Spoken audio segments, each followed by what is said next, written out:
E te ti, e te rauranga tira mā, nau mai hoki mai, ki tēnei hōtaka, e kia nei, 'cause something for the people. Boom!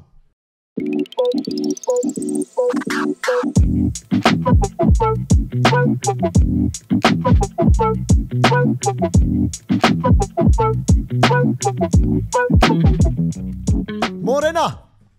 Morena e te whānau. Ai, kia ora, kia ora, kia ora. Okay, as you can see, ko maua ko kere ama noho, ke te pēha. E ora ana te ngākau e morena i te iwi, kei te ahua kaore koutou i te kite ngari ko tino pāngia mātou i te anu mātau i tēnei ata -1 i roto rua. Nō reira he ua te kaupare atu i te makariri i tēnei ata engari e tino ora te ngākau. Me te hikaka hoki ki te wānanga kei tō tāu aroara. Tika tonu, tika tonu. E te whānau, tēnā whakamanawa, whakakōnui mai tēnei pāpāhotanga. Just kia mōhio ai mātou, māua ko kere ama o tira ngā iwi kei muri ngā kāmera e homo owa haere ana kei te mātakitaki mai koutou. We've got he nui ngā kaupapa e haere ana i tēnei atatu e hoa. Ai, he nui ngā kaupapa, he pai hoki te wānanga. E hare i te mea he ko tā tātou parekuhi o i ata i te iwi. Engari, kei te wānanga tātou i ngā huarahi tanu o tīrātangi i ngā tūpāpaku. No reira, ko te hoki anō pea ki ngā āhuatanga o tātou mātua tūpuna koira te pātai. Ko ia, and he nui tēnei take i te mea kua roa a kere ama. E āta tutungi ana i tēnei whakaro. Ne? Mō tā tātou titiro. Ki o tātou tikanga, ki a tātou kawa. Nō reira, koena te kaupapa matua, e kōrero ana tātou ki tēnei o ngā wahine tō tēnei o ngā tākuta, kua mahi te rangahau. Tākuta Hinematau McNeill, ko mahi te rangahau mō a tātou bringing old practices ki te naene. Ai, ko tētahi atu tangata e tino mōhio ana ki tēnei ahuatanga ki te hahu me rā momo tikanga ko pauroto ngaropo no reira ka kōrero hoki, ka tikarokoro hoki maua i ona whakaro, i tōna hinengaro ki tēnei kaupapa. Matua, mena kei te mātaki koe i tēnei pāpāhotanga i tēnei wā tunu nei, hono mai.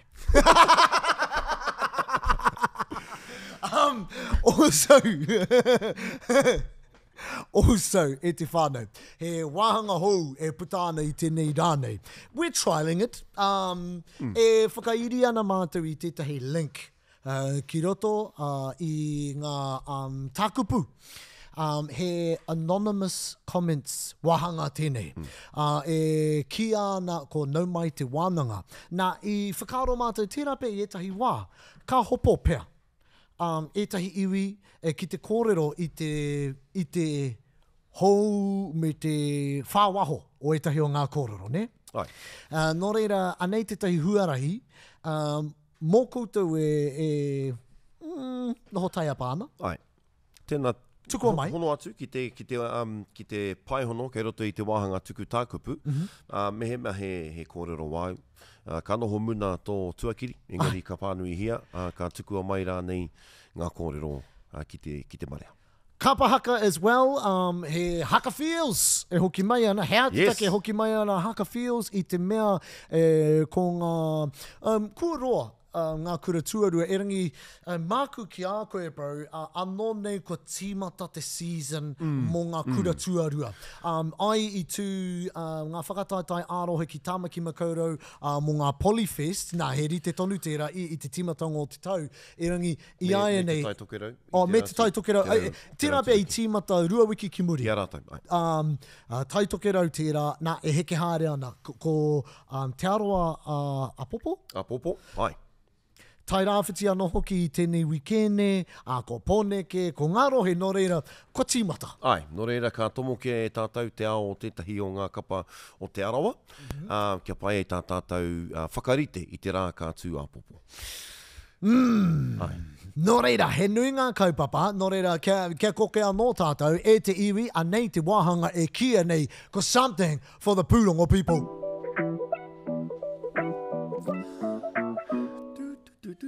Ai, Te tikanga he waiata kei reira, kei te pai.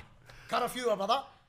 more nei te iwi, tēnā tātou, kei te tihi o a tātou karere, something for the pūrongo people i tēnei, ata kua hoki mai e ono ngā kōiwi hoki atu ki roto o te papa i nanahi nei. He mea kaue mai e Browning Loin, me tana makau me ngā huia i haere atu rāua ki tiamani ki reira tiki atu ai i ngā kōiwi nei. I koe nei tētahi o ngā kaupapa toi moko huhua.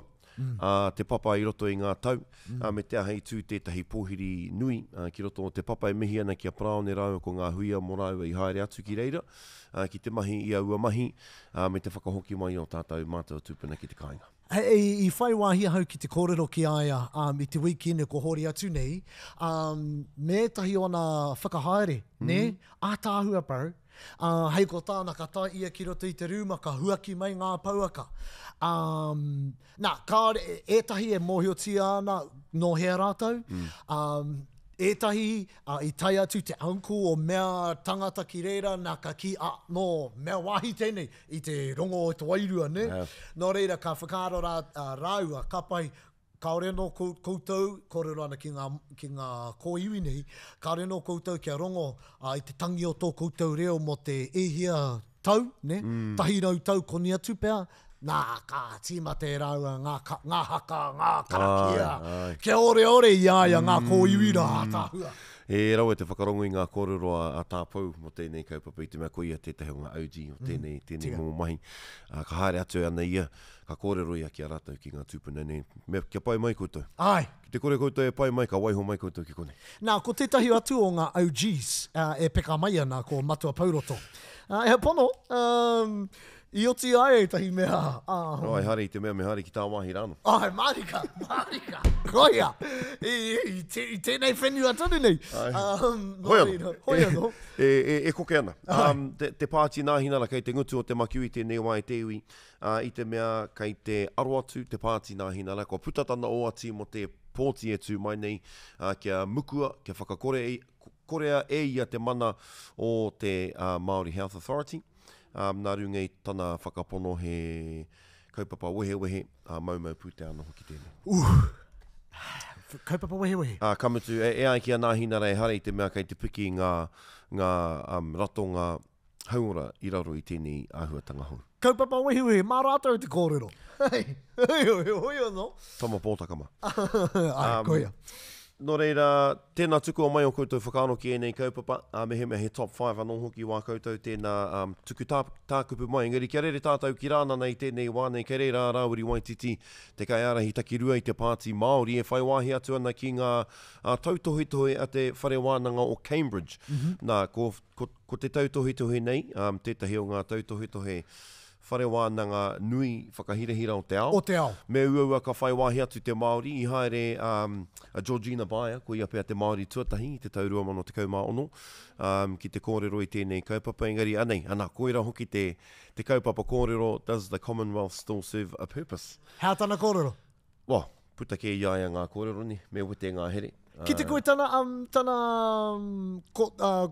ripene? Tana ripene. Whakatutu pahua. Hea ngā kōrero me motu ngā here. Koera te io ana kōrero. Oa te maka ki au, me pono ahau. I ki tau tērā ripene, ka hoki muri ngā mahara, tērā tētahi YouTube video o tētahi tērā pēr ki au, he anko no ngā whakaputanga i te taitokerau, tāmoko, noho ana i tana rūma, i tuhi ia tētahi reta ki te kuini o Ingarangi, tātā ana i aia, tino ori te era. Engari, kei te māramau ki te rautaki a Rāwiri, hirite ki te rautaki a David Seymour ki te whaka koropupu i te toto o te iwi kaikiri.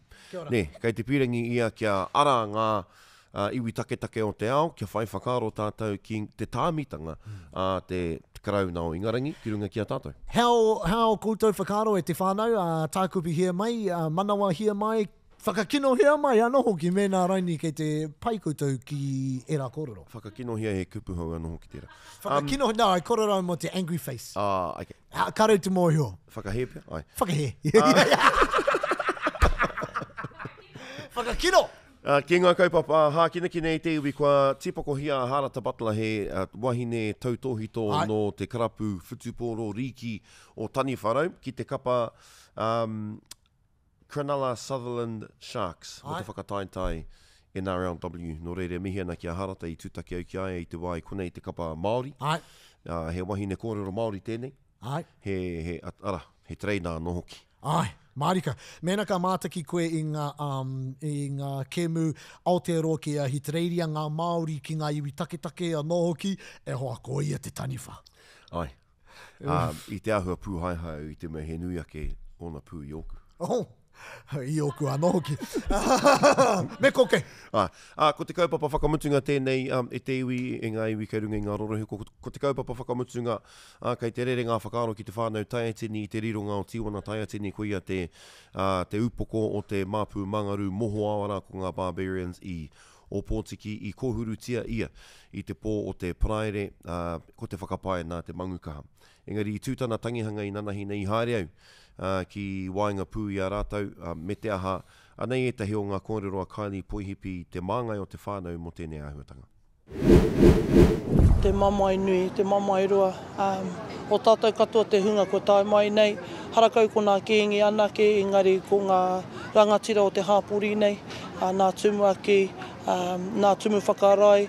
Rātou katoa I tatu mai ra ki te koroa I te aroha ki runga I te whānau e pani nei.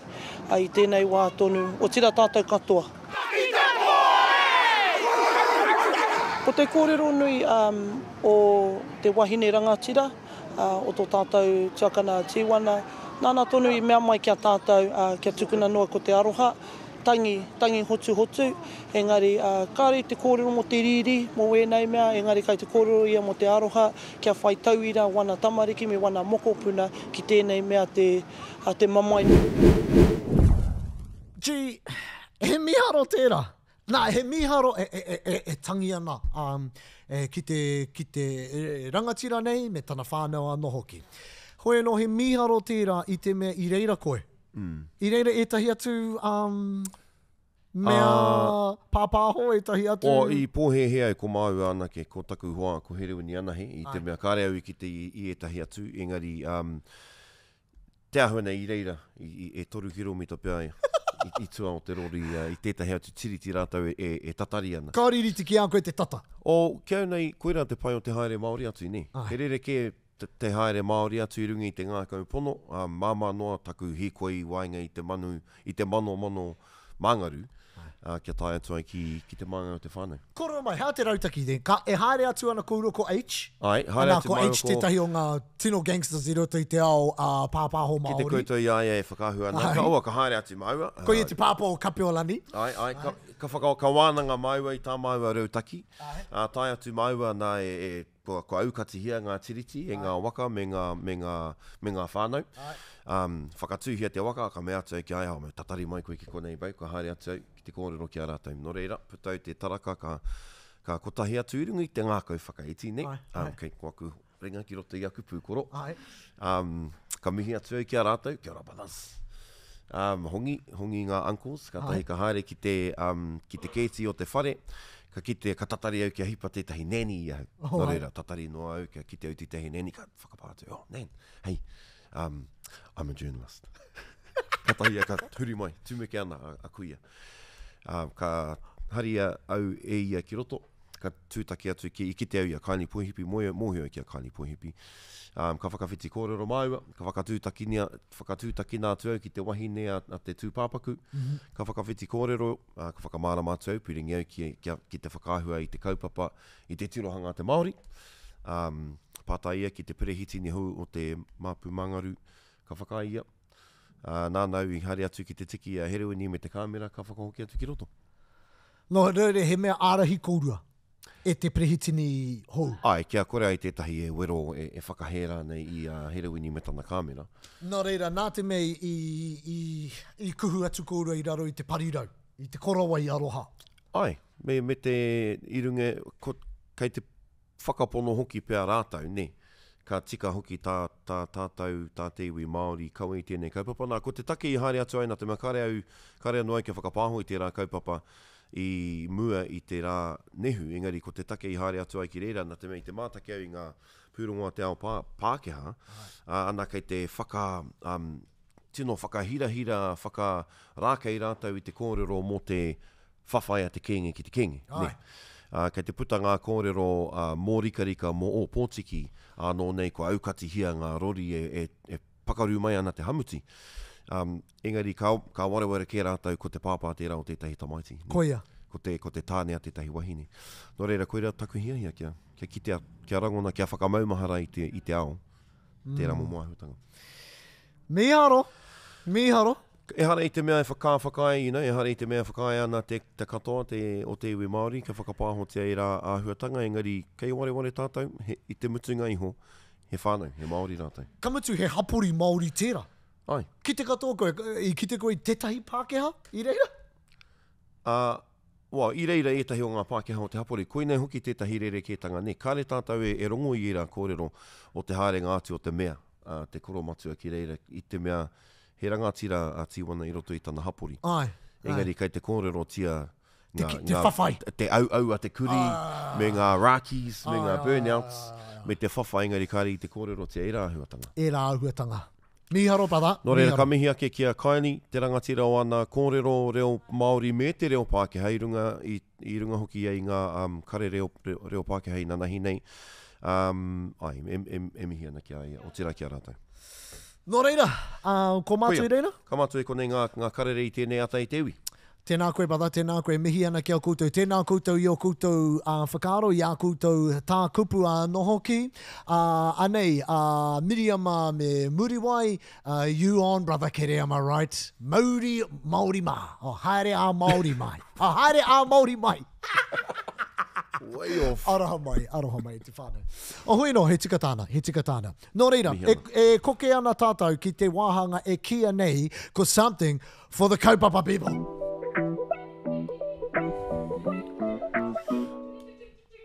Ai. Nō reira, ko te kaupapa i tēnei atatu, i wānanga hia e mātou, hei kaupapa mātātou i tēnei rā. He tika tāna, e harai te mea he witupiki, he tōhi tēnei, ahua hohonu. Ai.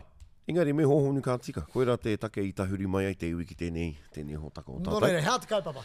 Ko te kaupapa e wānangahi ko tata ke nei tātou ka kōrero ki tētahi mātanga. E hara māua i ngā mātanga ki tēnei kaupapa. He kai waihanga whakaro? Ai, he whakapātari. Kua rongo ke koutou i oku whakaro mō taku whakahaupea kia mutu tātou tanu tūpāpaku i roto i te urupā he mau whenua noa. Nō reira, me timata tātou whakaaro ake ki etahi atu huarahi hou, o huarahi tawhito hou. Hei whakatutuki i tēnei āhuatanga, hei tanu o tira, hei whakangahoro i te kiko i ngā koiwi o tātou whānau. Tuatahi he painga ki te taiao, tuarua he māmāke ki te pūkoro, tuatoru he Māori. Kārai te moe mena ka māmāke ki te pūkoro, mena ka roa ke te tangihanga, e kore māma?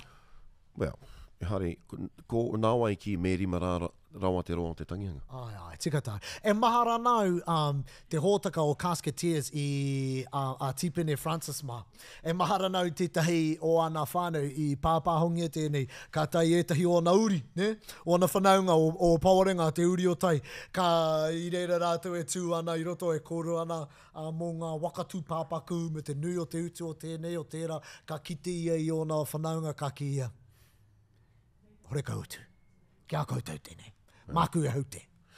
E rangi, he tika tau, e whakaro ana, he take nui tērā. He take nui i te mea, kāreo e whakahua i te ingoa o te pakihi, ngari tētahi o ngā pakihi rotorua nei, i hi arau mano tāra, te rahi o te pūtea kaorea no kia utua i ngā whānau.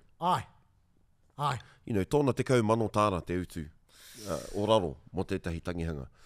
Nō reira. He kauenga nui. E te whānau, ko hono mai tēnei o ngā rangatira, he tākuta anō hoki, no reira he tohu tērā kua mahi e te rangahau. Associate Dean Te Arawa Pautama ki te whare wānanga aronui o Tāmaki Makaurau. Ko tana kaupapa, ko te urupa tau taiao, green and natural burials, ne?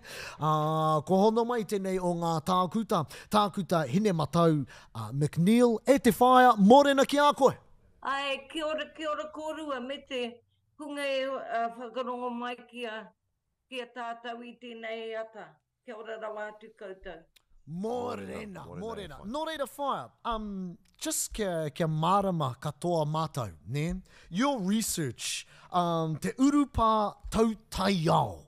What does that mean? How te tikanga o tērā? Oh, well, it's really looking at bringing back some of the tikanga o nehera. You know, the old ways, like it's really about returning to papa tuanuku in our natural state, so that we go back and we become part of our te ao Māori. It's really, ko te kaupapa nui, ko te haitākitanga ki hau nei nā. Nā more nei whai, e taki nā nei koe o mahi rangahau ki roto o Ngāti Moko ki kinana urupa. What sort of research are you conducting and what are the traditional methods of, you know, burial practices that you're referring to? Oh, okay. In fact, there's, the research funding that I've got is from Marsden. It's called Marsden, and it's what they call blue sky research. Yes. So when we first started out, we had some really clear ideas that we wanted to bring back some of those old practices. You know, nā mahi a nā tupuna, nā tikanga e pāna ki te tangihanga. But what we found is that it's a slow process. Yes. And what we have to do is really change the thinking. Ko huri wā tātou whakaro ki ngā mahi o neheranga, mahi pai ki te tāngata ki te taiao. So are we talking about kei te kōrero tātou mo te whakairi I ngā tūpāpaku ki ngā rākau, ka whakahoki ara nei ki ngā ana? Is that sort of what we're talking about here? Yes, because, see, pohehe te nuinga o tātou, ko te tangihanga te tikanga tuturu o nā tūpuna, o nā mātua tūpuna. Engari kia hau nei he tēnā. Tika. Ko te nuinga o ngā prātiki, ngā tikanga no te Pākehā. Ai, he tika tau ne, ko te tangihanga o tēnei rā, he whenumitanga. O ngā tikanga, like maybe the philosophy of our tupuna and the practices of Pākehā. So, the philosophies of te whakahuihui te tangata, ko te tangihanga whakaro Māori tērā, but the actual coffin, the burial, he Pākehā tērā. The hura kōhatu, ko tahi anō tau tērā, he philosophy Māori pia tērā, o te come back once, ko heke te kiko I ngā kōiwi, ko tahi tau pia tērā. E rangi, the practice, Te huranga o tētahi kōhatu, he Pākehā tērā. So, whaia... Oh, okay, sorry. No, haere, kōrero mai.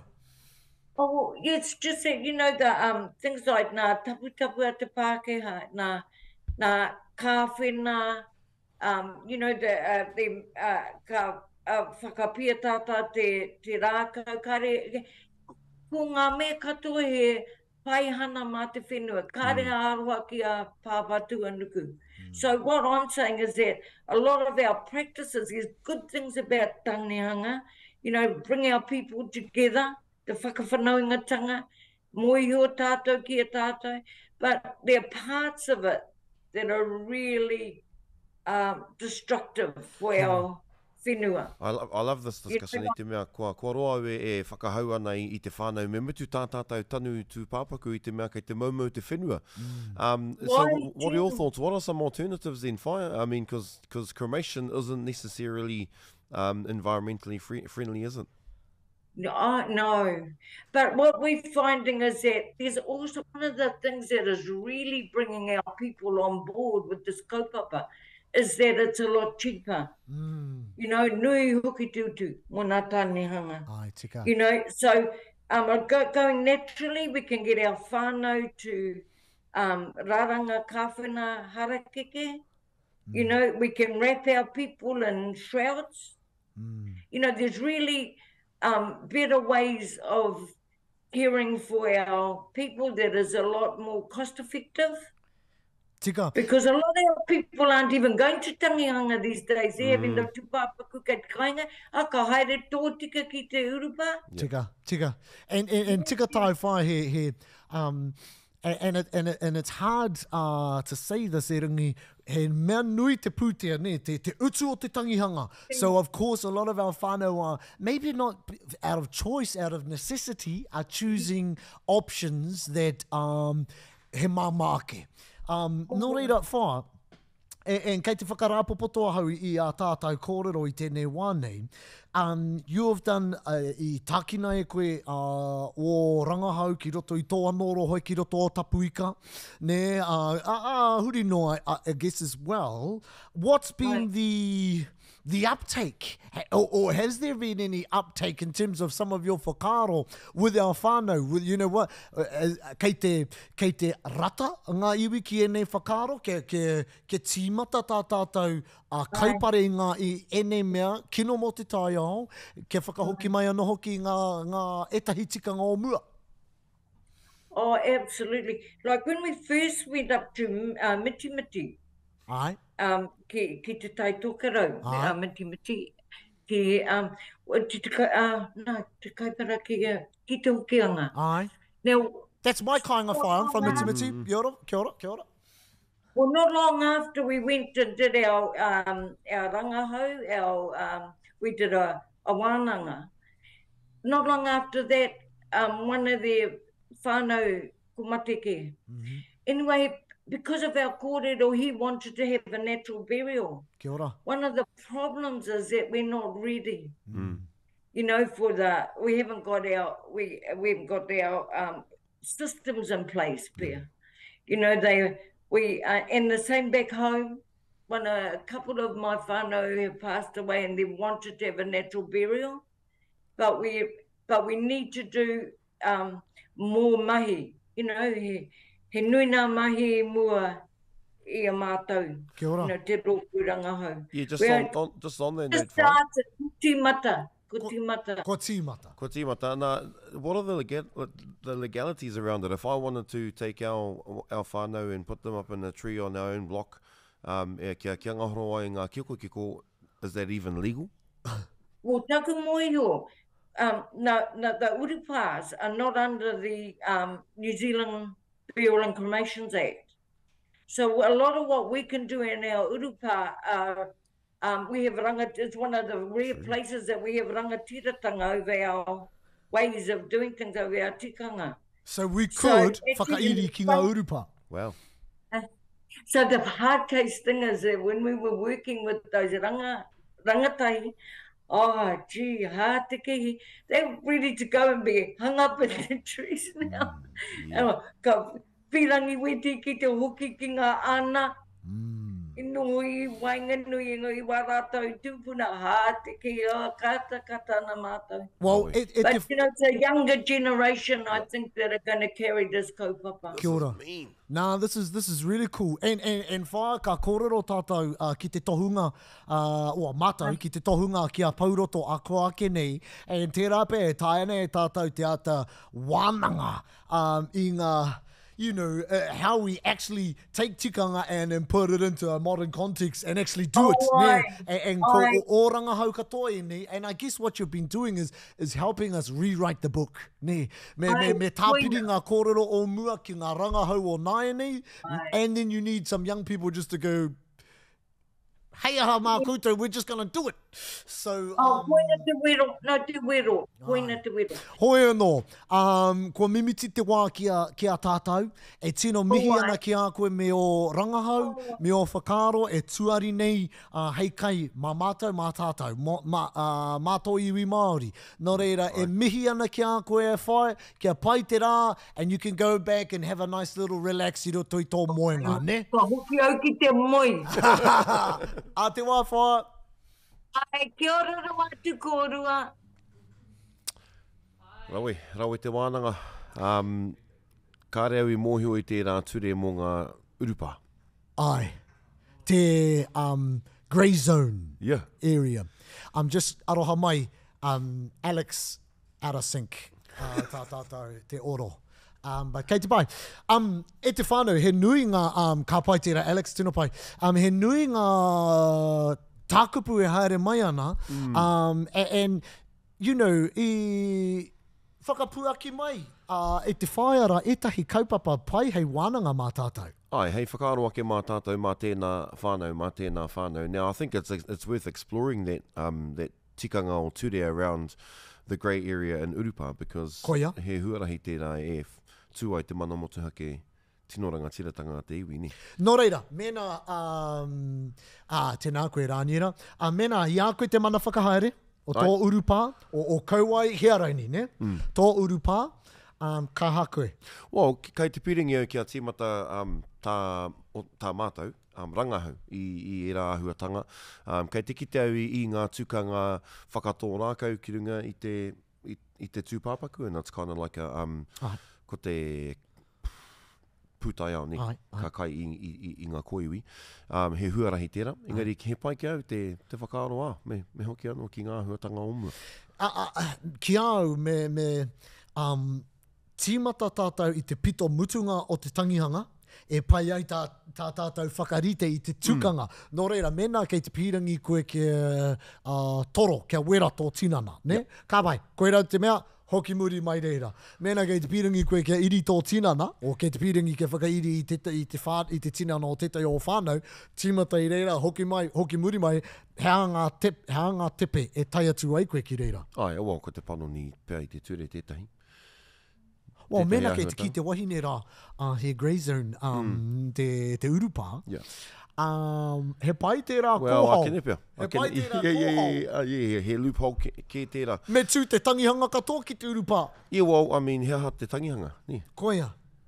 Nā te aha tātou, wa kei te mōhio tātou, nā te aha I whakapotohia ki te toru rā. Ai. Nā rungi ngā huatanga o te Urutā, ni. Ai, I ngā wāmua, me te ihukraiti anō hoki. Ai, ki taku mōhio, ko te tangiha, ko te taka I toru rā, ko te matenga me te oranga mai o ihukraiti. Yeah, well, I ngā rā o mua I whakaaro nā ka pai ake ki au te rimara. Engari, he nui rawa te utu. Nui! Mena ka whakairi tātou I ngā tūpāpaku, ka roa ake I te rimara. Engari, e harei te mea he tangihanga tērā, ni. Whakairia, tukua mā ki ngā mana o te taiao. Ne? Engari, me rangahau e tātou haha ngā mahi I te mea ka ngahoro noa te kiko, mea ha tātou, ne? Me tīmata ngā iwi pēr, I te mea me whai, tēnā koe rānera, ko wai te Māori tuatahi, ka whakahokia ki te kōpū o te whenua. When did that start? E whakapono nui anau, ki tuku mōhio I roto I a mātou rangahau mo te kaupapa, te tiro whakamuri ki anga whakamua, I tīmata, hai te mea tīmata e rangi tahuri nui te Māori ki te nehu ki ono pūtu whakararo I te āhuatanga o te urutā. Ko te ono pūtu te take, ko te urutā te take mo te ono pūtu. Koia. Ana he nui ngā tikanga, e ai ki a tātou, ne he tikanga Māori I pui ake I ngā urutā. Ai, ko tīmata ngā uri o Taranaki, ne, ki te takahi tēnei ara, mā te mahi te kahu whakatere, mā te kore tuku I ngā paitini ki roto I te tinana, te kore mbām. E tuku ana I ngā paitini ki te tinana, kei te whakahoki era ki te whenua. Koia. Nō reira, he tīmatatanga tērā. Engari, hea te whanaketanga o e nei mo moahuatanga. Me he mea, he whakaaro o koutou, kei te mahi a kētia rāne, e koutou ake mahi tēnā whakamohio mai, kia pai e tā mātou toro atu ki a koutou. Tētahi atu mea me whakamohio mai koutou. Kaore matua pauroto I te hono mai. Nō reira mena ko koe tana neighbour. Tēnā, pāntoto I runga I tana kuaha, me te ki ake. Matua! Kei te pirangi ngā o I rāmutu ki te kōrero ki a koe, o tamaiti ki te kōrero ki a koe. Hoi anō, I puta I a mātou I te tīmatanga o te hōtaka nei, he wāhanga hou kei a mātou. Nau mai te wānanga. Kei te pirangi au ki te ata weteweti I etahi o e nei pātai. Ai, mō Morena. Morena, kia ora. Ko o ahau, Morena tēnā te reo, kōrua, ai. tēnā tātou, koutou e whakarongo mai nā. Ai, nau mai te wānanga, kua piri mai e tahi morena, e tahi whakaro, anei te tahi, ne? Ai, mahi atu. How do we feel about going live or filming inside whare tūpuna during tangihanga? Tēnā koe. Oh, he rawe ki ai. Ko koe te tei ka rikota. Ia ka live koe. Tēnā koe. Me whakai au nā te mea ehia kēnei ngā wā kua whakahua tia e au te tangi. Kaore tae te tangoa Kereama i tana mahi e rangi anō te mahi i a Kereama. Te anau i tahi wā kei te huri haere koe me tō IG kei te pāpāho koe ngā kaupapa. Nā te mea, ka hoki anō ki te kōrero What's Māori News. Ai, koia. E rangi... He pēhanga whānau, Kereama? E kore te pōrangi e haere pokano atu, ni? Ko te pōrangi anake ka haere pokano atu ki te mahi livestream. Ko tētahi āhuatanga, kaore i te whakaetia e au, kua kitea whānuitia i roto i ngā tau tata nei, ko te livestream, ana kei roto tonu i te livestream te tūpāpaku. Ai. Kāre au he tikanga aku, me he mea kei te tuku livestream ko te tauira o tātaubi tētahi tauira. Ko te tangihanga o tātaubi tētahi tauira. Kāre mātau i ahakoa i roto ngā kāmera, i whakarite mātau, kia kore e whakāturia te tūpāpaku. Ahakoa i whakāturia tētahi wā. Kātahi e mahara nāu i te wā i ko te tangihanga o Eri Mahinare i te taitokero, a tā hua tērā. Nā, e hia tau ki muri tēnei, nā i pāpāhongia tēnei, nā e mahara nāu te kura, i puta i ai e tahi kōrero take āiwi, ne? I te maruhiri i tai mai. Nā, muri mai i tana tū, kātahi ka mahara, e pāpāhongia ana tēnei. Nō reira, i tīmata i tērā wāra, i te tīmata tēnei tukanga o te livestream i ngā tangihanga. Ko te livestream tangihanga tuatahi i mātaki hia e au i te tau 2002 ko te tangihanga o tākuta para tēnei ngata. I rungi i tētahi pai tukutuku ko tangihanga.com te ingoa. What? Ai, 2002, ana nāna tonu i whakarite. I te mea he tākuta ia, he tākuta a haura nei. Ana i whakarite e rātau ngā kāmera, ko tētahi o ngā kāmera i roto tonu i te mahu o te whare e titoro whakararo ana ki tāna tūpāpaku. What? Oh! Tangihanga.com he te iwi. E hia tau ki muri? 2009. Nā, ko te he whakaara ki tēnei te pātai, ne? Airaini, e whakamoni ana tātou i o tātou tikanga, ne? E whakaumanga hia ana. Ngā tikanga. He puhua! Ke au nei, ko te take i whakae ai au ki tēnei kaupapa, i te mea, i roto i te tangihanga, ko ngā whai kōrero, ko ngā tau parapara, ko ngā kōrero āiwi, ko ngā whakapapa, ko ngā mōteatea anō hoki, nō reira mā te whakaahua i e rā āhuatanga katoa, kei te rau atu hei kai mo te pātaka kōrero a te iwi. Nō reira ki au nei, kia tai te wā, ka hanga ia e au tōku ake marae, taku ake wharenui, ka whakairohia, ka titia e au he kāmera ki roto i ngā paupau o te whare, ki roto i ngā heke, kia kore ai e mate ki te whakatū kāmera, kai reira ki.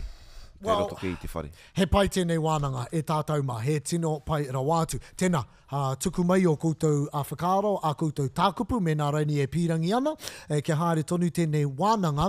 Hoi anō, e te whānau, ke koke atu tātou ki roto i te ao kapaka. Ai. Ne? E haere ake nei, ko te wāhanga e kia nei, ko haka feels.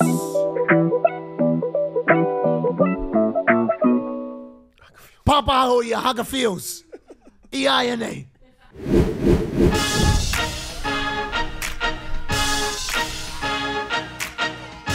Mōrena kia tātou atu i te kura kaupapa Māori o te Koutu. Ana, hei a popo tūai ngā whakataetae ārohe mō ngā kura tuarua. Kia mohio mai koutou, rua tau ki muri he kaimahi ahau i konei. I taua tau tonu i whai wāhi atu rātou ki ngā whainara mo te whakataetae āmutu. Koira te wā tuatahi. Mihi mai ki ahau, matua moantau. Nō reira, ko hoki mai ahau ki te kite, mena e pirani āwhina na rātou. Hara mai.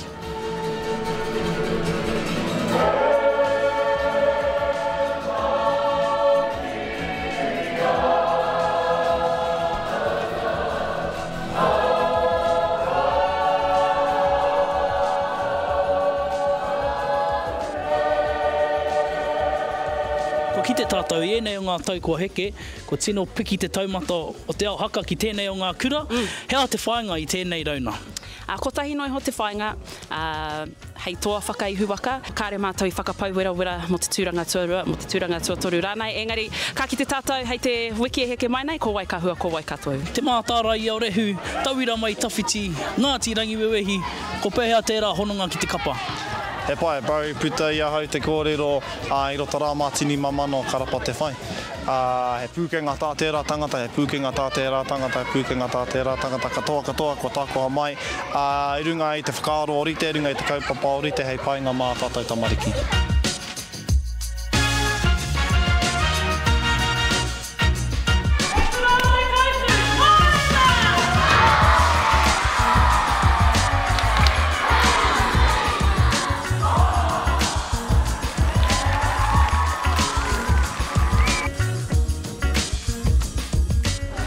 Pai tino hikaka,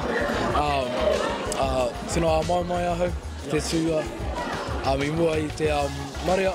Kua ruarawa tēnei campaign, kua ruarawa mātou e whakarite ana.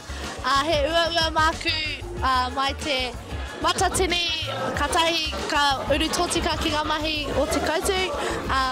He ua tēnei. Ai tika, I tū tēnei mō te hekinga ārangi, I taia ki ngā whainara mo te matatini. Kei te kura tonu ia, holy heka! Ko te pātai whakamutinga. Nā, I au e mahi ana I konei, I rua tau ki muri, I koina te wā tuatahi, I whai wāhi atu koutou ki ngā whakataetae āmutu. Ko moke koutou I ahau. Ai, tino moke ana ki a Matua Montel. Ko te kura huna kia mana hua, e hara I Uncle Montel. Ko te kura huna, ko tai mai a whaia mai awi tēnei tau. Koe rā te kura huna. That's not what Tairoa said. Hoi anō, anei te wātaka mo ngā whakataetae I arohe. And if you're wondering when the rest are, I wouldn't have a clue. Mantati Voli, something for the people. Tino pai. Tino pai. Tino pai. Tēnā koe Montel. E koke ana I te huarahi o Airaine Kariri ahau. I tēnei kōrero. Nau mai ki te karapu o Māoko, tō Māoko kere ama karapu. Ai, ko Alright, whai hoa kōrua. tāna. He karapu mō rea tēnei e hoa ma. Tino. Now, anei te tahi pātai. Ai. Predictions for top 3 Te Arawa Secondary School are pōpō. Nā, I mua I te koke ki roto I tērā, o ki tērā take. Ki o whakaaro. Ai e tautoko anau te whakaaro ko mō ngā pakeke, karakau he rohe I tū atu I Te Arawa, ko te Arawa te taumata. Mō ngā pakeke, senior regionals tēnei, te taumata. Pehea ngā kura tuarua. Kei awai te taumata. Well, Ngā rohe ki te tiro katoa. ahau ki te whakataetae a motu I tērā tau, aha koa he tino rereke, te ahua. Te prelims, ko ngā kapa katoa o Te Arawa I eki ki te top 12, no reira. E whā o te kaumarua. I don't know. Engari, mehe mea ka, te tiro ki a... Mātātua? Tāmaki? Tāmaki? Ko Polyfest? Waiorea me... Waiorea, Hoani. Hoani Waititi. JC. Aha kua kaurea JC eke ki ngā taumata rangatira. Kia au nei... He wainga nui rātou. I tēnei wā ko te rohe Tupuranga? kaha mō ngā kapahaka kura tuarua ko te rohe o Waikato. Ai! O Tainui. Ai! Ngā tai ātea, obviously rā kaumanga, Kaukaoroa. Kaukaoroa, Hamilton Te Rau Boys and Aroha. Girls, Te Rau Aroha. Ai! Ka whai Waikato. wāhi atu I tēnei tau ko te wharekura o Kirikiri Roa, ko Ai, ko Te Ararima Tony tērā, ne? Boima. Ai, Tony Walker ma. Ai, Nō reira, ko Waikato. kia au nei, ai, I tēnei wā, ko Tainui waka, te kura, te rohe kaha. Engari, E ringi, kia tai ki ngā pakeke, e haere ana e tahi o era kaihaka ki roheke, ki o rātou ake rohe, ki te haka. Te ahua nei kei te hauhia e whāngāra mai. Ai, e te tai rāwhiti. Hoi anō, top 3 predictions. Kare te mōhio ki ngā kapa, really. Te Koutu katoa. Kia. Kia au nei, me kia. Ka toa a te puku. Ai, te kaiako o mua o te puku e tātou Me ma. ki au ka toa a te puku. Engari, ko tētahi āhuatanga rere ki I tēnei tau, e toru noiho ngā kapa o Te Arawa ka whanake atu ki te whakataetae a motu. E toru? E toru. I ngā tau ko pahe moake nei, I riro I a Te Arawa tētahi quota nei, e wha ahakoa e hia ngā kapa ka whai wāhi atu ki te whakataetae a rohe, e wha ngā kapa ka haere atu ki te whakataetae a motu. Engari, nā runga I ngā māharahara o etahi atu rohe, I te ruarua anō hoki o ngā kapa e whai wāhi atu ana ki te whakataetae a Te Arawa, ko hoki anō ki te toru. Nō reira, Montel, he anō ngā rohe pau? Ka tū te... Ko... Ha? Pōneke me tainui me te tairāwhiti anō hoki. And then kaore a Montel I te mōhio ki te ronga atu. Nā reira, mehe mea kei te mōhio koutou, te hunga mātakitaki whakamōhio mai. Ai. Ngāti ka hungunu, kei a rātou tō rātou anō whakataetae? Kōtike. Kōtike. Kia ora. Tēnā koutou. Engari, kia au nei, kāre kore ko raukura te kapa whakarehu I te whakataetae, nō reira tōna tikanga ka eke a raukura. Engari... Te puku raukura me te koutu. Me te koutu, engari kua haere atu a te tae pakaumeta ki te awhine I te rōpu manaki. Western Heights, te rōpu tērā o mu o Kahurangi. Mehi mai, kere ama kāre pāpāhoa te rōpu manaki. Kāo, kāre te rōpu manaki e pāpāhoa tia, nō reira koutou mātaki ana, e hara no mātou te he. Aotearoa wiki, ka pai, rangi tāne, hei te rua te kauma ono o Akuhata, tēnā koe tia. Nō reira, ka pai tērā. Tēnā koutou tēnā. Aroha mai, shameless plug. Hono mai, mehe mea kāre koe tae a tina nā atu, hono atu ki te live stream aukaha me Te Arawa FM pōpō atu I te wakaraka. Ka pai. E pau haere ana te wā, nō reira me kōrero hapa tātou. Ne? Ai haere ki nei ko te wāhanga I kia nei ko something for the real people. Ke te tiro tātou ki ngā hapa. Ne? Hea te mea tuatahi. Pāpāhu hia mai. Boom! Naku tēnei, I think. Hoi no, hua ki mai anō e ia. Hua ki mai anō e ia. He mea whaka ore anō e ia. Te whakaro mo te AI. Kaua mo te AI. Taku whakapai I te mea ko te huaki, te... He action tērā, ne? Ai. E rangi whaka ore, ka pai. Tēnā tātou. Te mea tuarua. Nā kere ama tēnei, tua ngā huru o pipiri. Aroha mai. Nā. Mōhio ke ai. Nā he kamutu he hune. Ne? Me te iwi Māori, kua ahuaroa a rangi, o tira, ngā Māori katoa, e kōkiri ana I tēnei kaupapa mō tā tātou whakapiripiri I te pipiri, e ngā mea pene I te pipiri me te hune, ne? Me wete. Te mea whakamutunga I te whānau, aroha mai! Ai. Kia aroha mai, mō taku he. E rua aku hapa I tēnei wiki. No, kia hau I tēnei. Nei. I think hoi no, katahia no koe ka ki aroha mai. Ka aroha. Nā he mea nui tēnei, I te mea kua ahua whakakiwaha hia tēnei. Te aroha mai. Kua noho ko tēnei hei kiwaha tuku I te whakapāha. I rua mata ka ki aroha atu. He ahuari te hoki, kei korongo hoki au, kei te kite hoki au tā anaha whakatika I te kōrero aroha nui.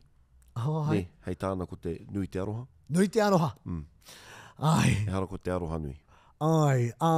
Kua tino... te aroha mai. Ahau, e whakapono anau, a tātou tamariki, ka māma noi hoki a rātou te whakatika I tērā. I rangi tō tātou reanga, te aroha mai. Ko tangata whenua. Kua tangata whenua ra wātu. Nō reira ka mea uaua ka pana I tērā, tērā rerenga kōrero. E rangi, kia kaha, kia tātou. Kia aroha mai. Kia kaha I te whānau, kia kaha. Kei te pānui noa I te kōrero a Kimi ora websa mō te kapahaka o Arohe o Te Arawa. Kāre a Te Arawa, I heke a Te Arawa ki te toru. Aroha mai. Kei te pai koe, kere ama. Aroha mai. Kia aroha mai. Ai. I te mea ko mātou ana he te rohe kāre anō kia tipu. I roto i ngā tau. Ai, nā si, koe rā tāku tino whakaano a waikato ko tupu marika, a tāme ke makauru, hoa koe rā te whakataetai nui o te ao. Nui ake i te matatini. Engari i tahi. Ai, hoi anō, mea nui te participation. I toko ake, i a maua ko tētahi e kōrero ana i nā pō i te fresh choice. I te mea i te haere ki te kura. Ko tae te wā kia whakawehea ngā kura auraki me ngā kura Māori. Ki ngā whakataetai rereke. Mena ka pērā He koe? whakataetai ā-motu mō ngā kura Māori, kura kaupapa Māori, kura aiwi, me ngā kura auraki, anā ko ngā toa te kaumārua pia, o ia whakataetai. Ka piki ki tētahi whakataetai ā-motu. Rite ki te NBA, Western Conference, Eastern Conference, kura Māori, kura auraki, anā ko ngā toa ka tuki. Engari, kia au nei, ko te papa o tērā momo whakatau ko ngā kura kaupapa Māori, i te mea ko te nuinga o ngā kura e ake ana. Ne? Raukura, he arei te kura Māori. Engari, Wai o rea, he arei te kura Māori. Ka kei te kōrero ki te whakataetai ā-motu, i ngā rohe rereke, ko ngā kura Māori. Kei te angitu. Kei te eke ki te whakataetai ā-motu. Ai. No reira, yes. marama? Yes. Ka heke te tini o ngā kura Māori i te whakataetai ā-motu me he mea ka pera. Hoi no, he whakaro pai, he wānanga pai. Nā, i pīrangi ahau ki te tērā pia e tō mai anau te kaupapa i te rua. Hoi anō, i pīrangi ahau ki te kōrero ki amatua pauroto i tēnei wiki, tērā pia ka tōia mai a te wiki e tū mai ana, me nā reini ka hiki i te waia. He hapa tērā, hoi anō. I te mea social media, ke hoki muri ki mo te pāpāho i te tangihanga, ne? Harai te mea ka pāpāho ia i te tangihanga. E rangi ka pāpāho ia i ngā mea katoa. Nā, ko wai, ngā tino social media influencers, ne? Ngā mea o te ao Māori. Kai whakaaweawe. Ngā kai whakaaweawe o te ao Māori. Māku ki a tātou, ko matua pauroto tētahi o ngā mea nui. Praone anō hoki, he kai whakaaweawe ia. Ai. Ko wea atu? E aua. Ko mākapo atu. Pai ngā kiriata mākapo atu. TikTok. Te aorere pē whairangi. Ai. Ai ngari, you know. Kia te tiro ke tāu. Kia te tiro? Whakaatu he. Ka whakahono. Ki te mea 2 miniti e toi ana. Hei whakakatakata i a tātou. Ne? Okay, ai. I te mea ko te... Ai. Kia au nei he rautaki tāna. Ai, nā he ao tāhua ki au. Ka rau te mōhio mena koenei pūtana rautaki, e rangi kei te pāpāho ia i ngā mea katoa. O tana iara, e eke ana ki te whita te kaupikitia i etahi wā. Ko ngā takahanga waiwai a pauroto. And kei te kapo ia i ngā mea katoa o tauahui, ana hikoi, a ngā tangata, ngā waitresses, ngā mea katoa. Koera te patai. Whakaitanga, ne? Consent, permission. He take anō tēnei. E rangi, ki au nei, he tauira pai tēnei i te mea, ngā memories, ne? Kei te āta, whakararangi i ana mahi, ngā toru whā, rima whakatupuranga. Ai, hei pānuitanga mā ngā uri. Ai, nā ka toko ake, hoki ana ki te kaupapa o tērā wiki, data sovereignty, kei awai te mana o tērā. Hoi anō, kei reira. Nā, kei titiro tātou, e hono ana. Koenei, titiro, he roa ana kōrero, moenei kaupapa, a tāhua, nō reire kei te whai horopaki, ne? Kei konei katoa, titiro ki te roa, ne? Nā, ngā whakahua katoa e ne, o te ruma, e noho nei ia. Ngā tūru. I etahi wā kei te whakahua i ngā kai. Whare paku. E rangi ko te mea tino hataki ko tēnei. Te mea kei te taha maui. Tino hia tērā i te whānau. They are not looking at each other. Ia anō hoki. Oi anō. Hoki mai ka tātou. Te tino. E mia o tia. Koe nei ngā whakahua ahua pisi ake. Ai, whakakore i ai nei, hoki mai. Engari, kei te kite au i te whakakitenga. Ai! Ne. Ai, hei, ka hoki anō wana uri, ki te pānui I nei whārangi. Nā, ko hoki tātou ki te titiro ki ngā pukapuka a te mātorohanga a waiake rānei. Ko kore tātou, wana uri e mate ki te waihanga kōrero mo tana kaupapa, mo tana taku tūpuna waru pūtū te teitei. Kei reira katoa. I te rua o mei, I noho mō tērā taku tupuna, nei te wharepaku I noho ai ia. I te rua o mei, I haere taku tupuna ki te kōrero mo te take o te iwi, anei te pōhi, anei ngā tāngata I tai atu ki te hui, e ki au, akoa te ruthless o tana mahi, he pai! Koe nei ngā mō te aohu. Koia! Yes, G! Kei te ki a rāniera 1700s, he tito waiata te mahi, 2023 he pōhi ki pukamata te mahi. Ai, koia. Pai te rā whakarāpopoto. Kaka ake taku tuku. Ana, matariki e mea ana, ngā manuscripts o te ao hou, koia. Nō reira, ko te pātai, koe ki raini te wā, ki a koe, kia mahi pēra. Ie ki au nei me kaha ke taku tuku I ngā iaku hikoi ki te pukamata. Ahau nei kei te wānanga o pēha tana mahi, I te mea ki au kei te huri haere ia. Ana kai katoa, e mahi ngia ana, and ki au he rautaki a whānau tēnei. Nō reira, e tiki ana I ngā pikitia a etahi atu anō ki. Come into a screenshot ana. Oh. Yeah, no, me pai ake, me pakari ake tāua, me ape au game. Kāre au te wā! Kuia. Hihena kia, ko te tūmanako kei te whakakipa tēnei ia koe pauroto, kia moho mai koe a tērā wiki. Nā, kia mohio mai koe e kara. E hara tēnei I te takahi ia koe. Actually, he mihi nui tere. I tiki etahi I aku kōrero mai tērā wiki mo te aupikitanga. Hei, kōrero takahi te aupiki. Tērā pe ai, e rangi ko te tino I au aku kōrero, ko te whakamiharo o te AI ki te tuhi I etahi kōrero. Pono. Ki te waihanga I etahi kōrero. Pono. Nā, kei roto I aku whakātu I ngā mea a pauroto, he whakātu pe I te tei huarahi kia tātou, ngai Māori mā, te tiro ki te tauira. Well, Ai, whakamahia te hangarau, engari he whakatūpato noho ki tērā. Ai, marika!